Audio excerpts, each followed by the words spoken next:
Curtis Stone built a $75,000 a year farm. But first, he ended up in bed, crying from exhaustion, questioning everything. It was a low moment. And here's what he told me.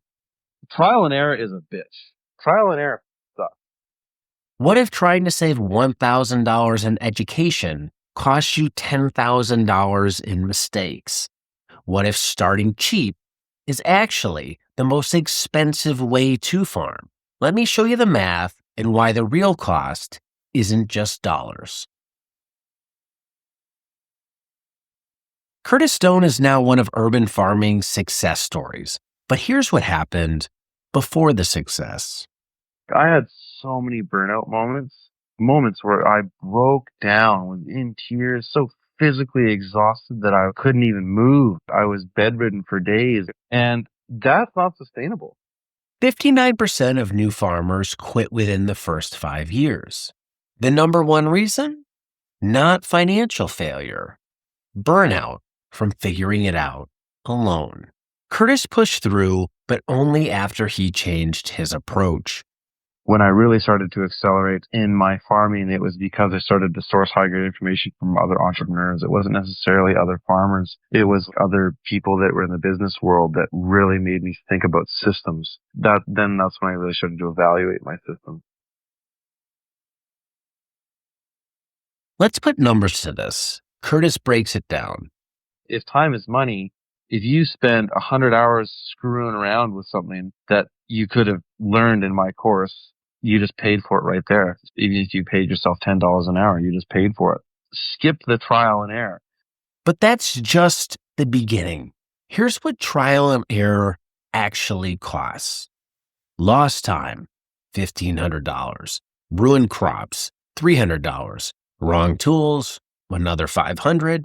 And worst of all, starting profitable in year 3 instead of year 1. That's $20,000 to $40,000 left on the table. Add it up, and that quote, free trial and error education cost you probably more than $25,000. But it's not just the money. Here's what nobody calculates: the emotional cost.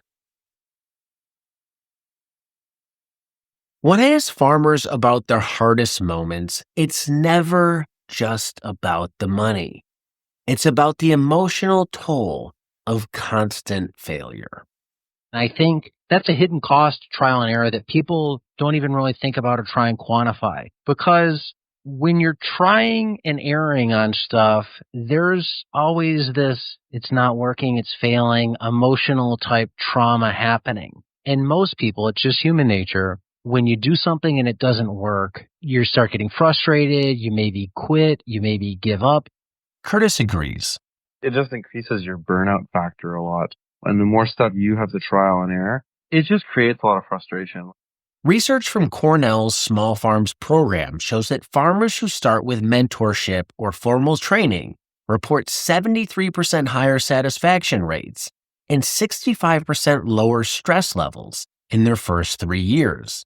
That's the difference between loving what you do and hating every day. Curtis heard it all the time. A $500 green harvester? That's insane. But as he says, on a tool that's going to save you 95 hours in your season? Are you kidding me? This reveals a fundamental confusion. As I explained in our conversation on the podcast, a hobby is a pursuit outside of one's regular occupation engaged in for relaxation. Hobbies aren't jobs. Hobbies aren't careers. Hobbies aren't livelihoods. That's a critical point to understand if you're going into farming. You need to ask yourself, are you approaching farming as a hobby or as a livelihood? If you're farming as a hobby, trial and error might be fun. But if this is your business, your livelihood, then you need to approach it differently. I think a lot of people don't understand that. They think, okay, yeah, I'm going to start my farm on the cheap. They don't even have a budget. It's just, I'm just going to get into this by spending the least amount of money as possible. It's okay, yeah, sure. But don't you value your time? Curtis's transformation came when he stopped trying to figure out everything alone. For me, when I started, a lot of that stuff came from other mentors of farmers that were in my area. Going to them and just bringing value to the table in some way to make it worth their while. He invested in learning from people who had already made the mistakes. The contrast is stark. When I started, man, I was like 10 times slower because there was so many unknowns. The difference, farmers who pay for knowledge up front often start profitable. Those who don't pay with years of struggle. Here's where Curtis drops some hard truth about why some farmers never break through. I meet farmers all the time that they're stuck in this victim mentality stuff. It's just everybody's got shit. Everybody's got baggage. Some people have it worse than others. That's just the way it is. And the people that I see who are so stuck in that victim mentality mindset, at least in my personal life, they're the people that are constantly surrounded by people of the same mindset. It's like misery loves company. And then they're eternally bitter for the fact that they can't get ahead because they blame everybody else for their problems when it's just right there in front of you. This extends to the starting cheap mentality. People with student debt wanting loan forgiveness, people wanting government grants, people looking for the easy way out. If you're looking for an easy way out, if you're looking for the bailout, it doesn't exist in farming. So what's the alternative? Curtis is clear. You got to spend money to make money, right? But it's not about random spending. It's strategic investment in education, such as courses, books, and consultations with successful farmers, mentorship, paying for time with people who've already succeeded, proper tools, equipment that multiplies your efficiency, and systems, learning proven methods instead of inventing your own. Curtis's course cost $1,000 back in the day. A day of consulting might be $500. Compare something like that, years of trial and error, physical and emotional burnout, and $25,000 in mistakes and lost opportunity. Skip the trial and error. There's always going to be some element of trial and error, but if you can skip and sift through it and get ahead faster by spending a little bit of money, it really is the fast track to success. Here's your decision point. Curtis makes it simple.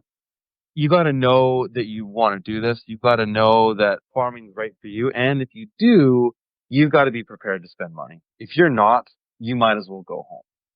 This isn't about having lots of money. Curtis started with $7,000 in massive student debt, but he understood that trying to save money on education would cost him everything in the long run. It's a pay me now or pay me later thing. You don't want to eat healthy food right now because healthy food and organic food is too expensive. When you turn 50, your medical bills are going to be really expensive. You think it's expensive now? Think about it then. I think educating yourself is the same way. Look at your own situation right now. Are you spending months researching instead of starting? Trying to figure everything out from our free YouTube videos? I know they're good, but it's no substitute for actually doing it. Convinced you can't afford proper education? Already burning out from trial and error? If yes, you're already paying the price. You're paying it in time, stress, and lost opportunity instead of dollars. The cheapest way to start farming is to invest in learning from people who've already made the mistakes. The most expensive way, thinking you can figure it out all yourself. There's so much value in all those negative things that happen. Once you start to see the value in there, you can leverage those experiences 10 to 1. And it's not just about paying for courses. One of the biggest recommendations I have and that most farmers have who come on my podcast is to spend a year learning on someone else's farm before you start yours. Oftentimes, you're not paying them for that education, and in fact, they're going to pay you for it.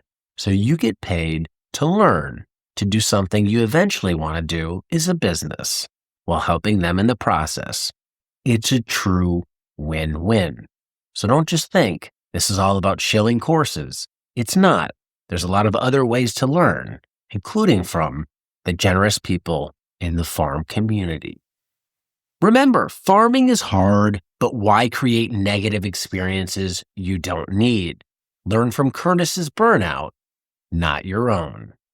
If you made it this far in the video, then drop a comment below. What's one of the mistakes you've already made trying to, quote, save money on your farm, and what would you do differently, knowing what you know now? If you want to listen to the full episode of The Urban Farmer that's tied into this rewind episode, you can check it out using the link below.